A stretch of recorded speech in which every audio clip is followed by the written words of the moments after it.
कोई गांव आप बता दो जिस गांव में हर घर में नल का ना लगा हो। या शुक्र है कि इस सरकार से कुछ तो गरीब के लिए निकला। उजला उजला उजला करते 4 साल हो गए। 4 साल के बाद मुश्किल से ये 3 से जो हुआ वो हो गया। अगर उनसे कोई गलती हुई थी तभी तो भारतीय गलती आई है सिस्टम में।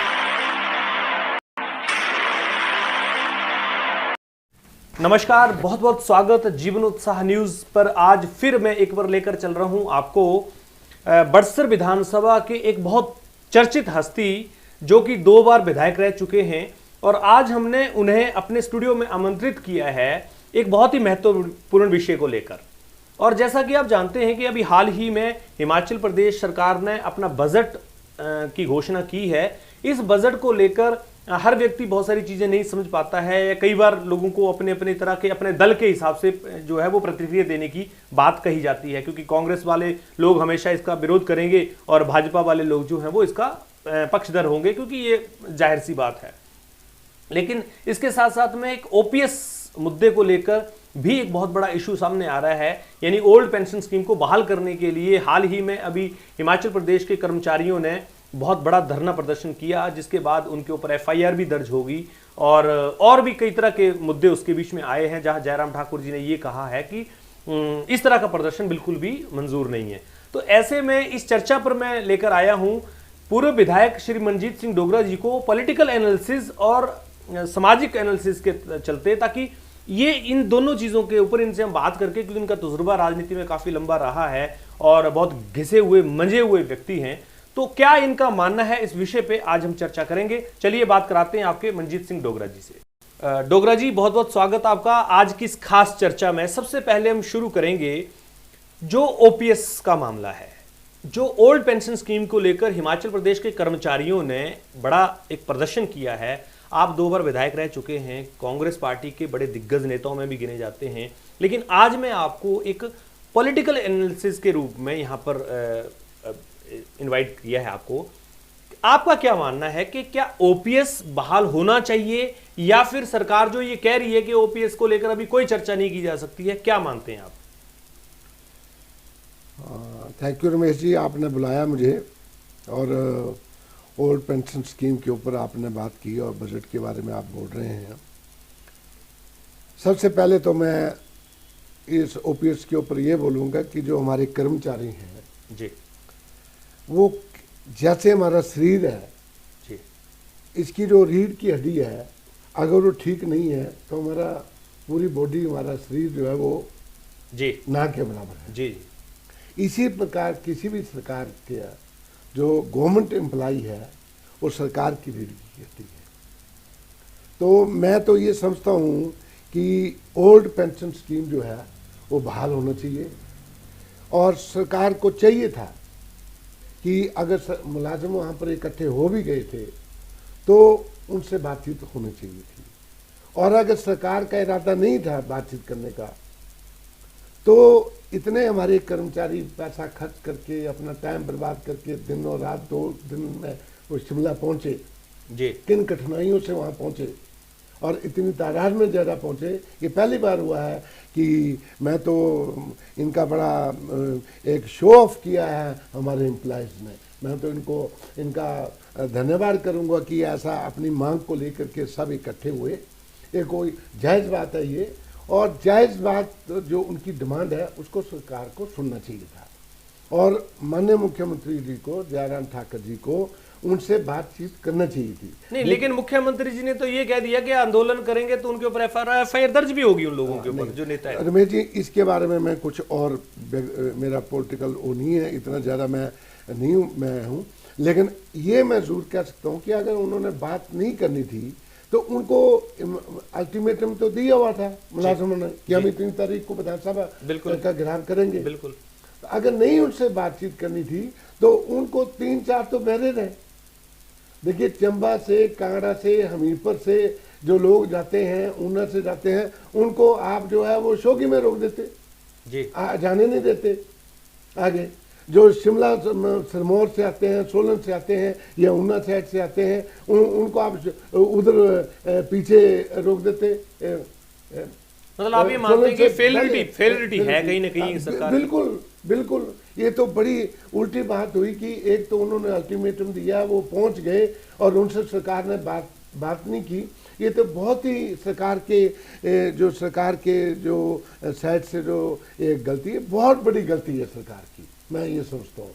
डोगरा साहब, अभी हम बात करेंगे बजट को लेकर। हिमाचल प्रदेश सरकार ने बजट पेश किया, आप भी सरकारों में रहे हैं, आपको क्या लगता है कि क्या चीजें बजट में जो हैं वो सही हैं और क्या लगता है कि चीजें नहीं हो पाई हैं? देखिए, मैं कल पढ़ रहा था कि इस बजट को जयराम ठाकुर जी जो माननीय मुख्यमंत्री हैं जी, उन्होंने इस बजट को, जो लास्ट बजट है उसको जो पेश किया है परसों 5 तारीख को, 4 तारीख को, 4 तारीख, वो मुझे नहीं लगता कि इसमें कोई आम लोगों के लिए कुछ है। ऐसा लगता है कि बजट को इलेक्शन को देख करके, क्योंकि इस साल इलेक्शन होने हैं जी, उसको देख करके छोटी मोटी चीज़ें जो है, छोटे जो नीचे वाला तबका है उसको, किसी को गैस दे दी, किसी को कुछ दे दिया, इस टाइप की चीज़ें हैं, या मानदेय बढ़ा दिया, ये चीज़ें जो हैं वो की हैं। लेकिन जो उनका मेन मकसद है, जो वो कह रहे हैं कि जिसमें इंडस्ट्री की कोई बात नहीं की है जी, नौजवानों को रोजगार कैसे दिया जाए, इंफ्रास्ट्रक्चर के बारे में कोई बात नहीं की गई है जी, आप देखिए, नहीं रोजगार कैसे मिलेगा जी, अगर इंफ्रास्ट्रक्चर क्रिएट करेंगे तभी तो रोजगार मिलेगा ना। बिल्कुल, वो कोई बात इसमें नहीं है। एक मुद्दा लेकर ये चले हैं कि इलेक्शन को देख करके बनाया गया है, और सिर्फ मिशन रिपीट शब्द जो है उसको देख करके ये मद्देनजर रख करके, मिशन रिपीट को मद्देनजर रख करके इस बजट को इन्होंने अपनी तरफ से, बीजेपी ने अपने प्रोग्राम के हिसाब से लॉन्च किया है इस बजट को।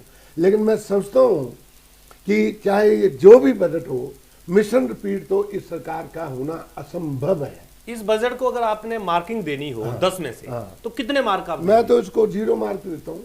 है ही कुछ नहीं है। क्या क्या कारण है, बताओ इसमें है क्या? नहीं, जैसे मानदेय बढ़ाया है आंगनवाड़ी कार्यकर्ताओं का। एक मिनट, मानदेय बढ़ाना एक अलग बात है। बजट के पैसे को आप ऐसे तरीके से खर्च कर रहे हैं, जो मानदेय बढ़ाओ, जिसकी जरूरत है उसको बढ़ाओ ना जी, जो एम्प्लॉय है जिसको आप दिन और रात यूज करते हैं उसका बढ़ाओ। जो बेकार जो लोग एक हैं उनका नहीं बढ़ना चाहिए। अब ये जो, जैसे मैं आपको बता रहा हूँ, जैसे हमारी आंगनवाड़ी वर्कर्स हैं, इनका मानदेय बढ़ाया है, अच्छी बात है। इनका ज़रा अब सुबह से लेकर शाम तक हर काम में उनको इंडल्ज रखते हैं, तो बढ़ा दिया, अच्छी बात है। और कोई ऐसा नहीं है जो इनको ऐसा लगता हो कि इन्होंने कुछ किया है जो प्रदेश की भलाई के लिए, नौजवानों की भलाई के लिए, आम लोगों की भलाई के लिए कुछ किया हो, ऐसा मुझे कोई चीज़ नज़र नहीं आई है। तो आपको क्या लगता है कि इस बजट में क्या ऐसी चीजें और डाली जा सकती थी राजनीति के साथ? नहीं, राजनीति देखिए, नहीं, आज हमारा स्टेट की जो सब कितने 1000 करोड़ रुपए हम कर्ज में चले गए हैं। जी, किया क्या है बताएं, किया क्या है? अब मैं एक प्रैक्टिकल एग्जांपल दे रहा हूँ। इन्होंने एक जल शक्ति मिशन बनाया है जी, आप अपने गांव में देख लीजिए, मैं आपके गांव में, आप अपने कोई पॉलिटिशियन, चाहे वो बीजेपी का हो, मैं ये नहीं कहता हूँ कि मैं बीजेपी को टारगेट करके बात कर रहा हूँ जी, मैं वो बात कर रहा हूँ जो ऑथेंटिक है, जो लॉजिक है जी, लॉजिक के। कोई गांव आप बता दो जिस गांव में हर घर में नलका ना लगा हो, स्कीम पे पानी से जी नलका लगा है, इससे पहले ही लगा पहले लगे हैं जी। लेकिन ये जल शक्ति मिशन के तहत एक दे दिया कि हर घर में नल। अब ऐसे लोगों को चयनित किया जा रहा है जो इनके अपने वर्कर हैं, नलका है उसके घर में पहले ही, उसको पाइपें दी जा रही हैं। क्या करेगा उन पाइपों का? वही तो बता रहा हूं मैं, छत बनाएंगे। अभी ये बात जो है, अभी परसों इस बार जो विधानसभा में बहुत हंगामा हुआ, नहीं ये तो, मैं तो प्रैक्टिकल आदमी हूँ यार। मैंने 2 बड़ी स्कीमें बनाई है रमेश जी, 2 बड़ी स्कीमें बनाई है मैंने, बनी बट्सर गारली और 99 बाबा बालकनाथ जोड़सिफ स्कीम, 200 गांव की स्कीम थी ये। तो मैं तो एक गांव से परिचित हूँ, एक गांव को जानता हूँ। मतलब आप ये मानते हैं कि बजट में सिर्फ लॉलीपॉप हाथ है ही कुछ नहीं है, है ही कुछ नहीं है। मैंने पहले भी कहा है कि मिशन रिपीट को मद्देनजर रख करके इन्होंने इस बजट को पेश किया है, लॉलीपॉप दिया है, छोटे लोगों को लुभावने की कोशिश की है। जैसे 3 सिलेंडर दे दिए, ठीक है, दे दिया आपने। उज्ज्वला योजना के तहत उनको सिलेंडर दिया था मुफ्त, और भरपा कई गरीब तो भरपा ही नहीं पा रहे, किनारे रखे हुए, धूप में झांक रही है उनके ऊपर। उसको फ्री कर दिया उन्होंने कि भाई 3 सिलेंडर हम देंगे। अच्छी बात है, बहुत अच्छी बात है, दे दिया। शुक्र है कि इस सरकार से कुछ तो गरीब के लिए निकला जी। उज्ज्वला करते 4 साल हो गए, 4 साल के बाद मुश्किल से निकल गए 3 से। बड़ी कृपा है इस सरकार की। एक तरफ आपको कह रहा था कि जो हमारा मुलाजम है उसका जो हालत है ये है कि आप देखिए कि कितनी सर्विस वो करता है। सर्विस में रह करके वो सम टाइम वो कार के लिए लोन लेता है, सम टाइम वो घर के लिए लोन ले लेता है। लेकिन जब वो रिटायर होकर के घर आता है और उसको पेंशन ना मिले तो निराश हो, तो अपने फैमिली के ऊपर डिपेंड हो जाएगा। होना ये चाहिए था कि उसको कुछ जो पेंशन है, ओपीएस है, हमारी ओल्ड पेंशन स्कीम है, वो बहाल हो, वो एक डिग्निफाई वे से अपनी जिंदगी को व्यतीत कर सके। ये होना इनका ये कहना है कि जो ओल्ड पेंशन स्कीम है भले ही केंद्र ने चालू की थी, लेकिन राजा वीरभद्र सिंह जिन्हें यहाँ उसको अडॉप्ट किया था सबसे पहले, तो क्यों उन्होंने किया था ऐसा? उनका देखिए, जो हुआ वो हो गया। अगर उनसे कोई गलती उठी तभी तो भारतीय जनता पार्टी आई है सत्ता में सर। अगर एक ने गलती कर दी तो इसका मतलब थोड़ी है कि आप उसको, उस गलती को आप कंपैरिजन करें उनसे। आप अच्छा करिए, अच्छा करने की कोशिश करिए। अभी राजस्थान में गहलोत जी ने इसको चालू कर बिल्कुल दिया है, तो क्या आपको लगता है वो सफल हो पाएगी? क्यों नहीं होगी? जब उन्होंने कहा है, मुख्यमंत्री ने कहा है, तो होगी, सफल होगी। अब आप उत्तर प्रदेश के बीच में आप जाइए, मैं 5-6 जिलों में होकर आया हूँ उत्तर प्रदेश में अभी इलेक्शन के टाइम पर। एक लास्ट इसमें नहीं गया, लेकिन मैं गया जी।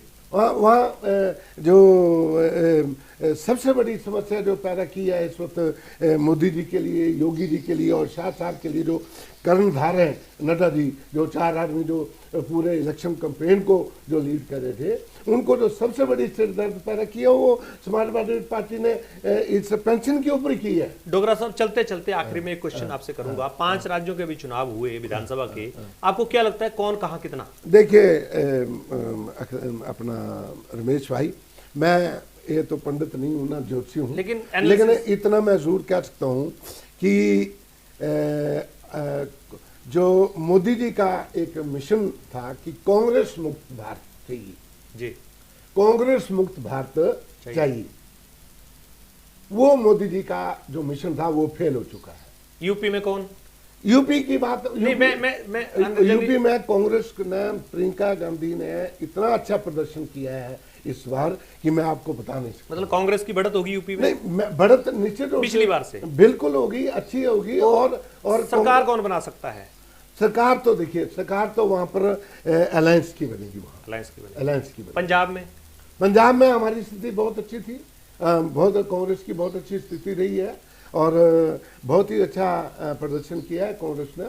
लेकिन अगर नहीं भी बनती है तो सेकंड पार्टी आप है वहां पर, तो आम आदमी पार्टी और कांग्रेस की मिलकर बिल्कुल क्यों नहीं होगा, क्यों नहीं होगा। उत्तराखंड में तो कांग्रेस की सरकार बन रही है। गोवा में भी वी आर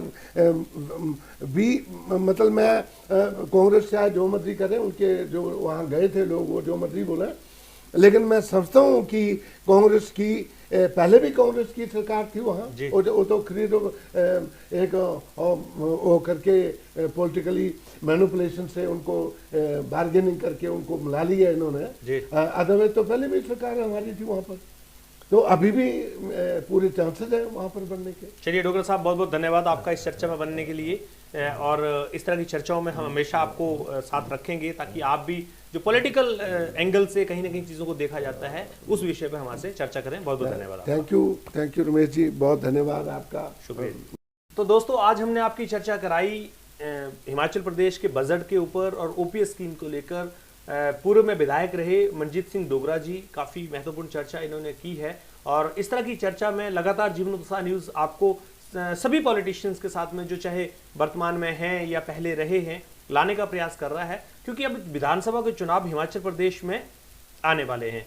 ऐसे में ये सब चीज़ें बहुत इंपॉर्टेंट रहेंगी और जो वोटर्स हैं, जो हमारे प्रदेश के लोग हैं, उनको इन सभी चीज़ों को समझते हुए उन लोगों का चुनाव करना चाहिए जो आगे आने वाले भविष्य में प्रदेश की तरक्की के लिए काम कर सके, भले वो भाजपा हो, कांग्रेस हो, कोई भी पार्टी हो, लेकिन वोट करना आपका अधिकार है और सही व्यक्ति को वोट देना आपकी जिम्मेवारी है। बहुत बहुत धन्यवाद। जीवन उत्साह न्यूज के साथ इस तरह से बने रहिए और ज्यादा से ज्यादा शेयर कीजिए, हमारे चैनल को आप लाइक कीजिए और फॉलो भी साथ में जरूर कीजिए। Thank you very much.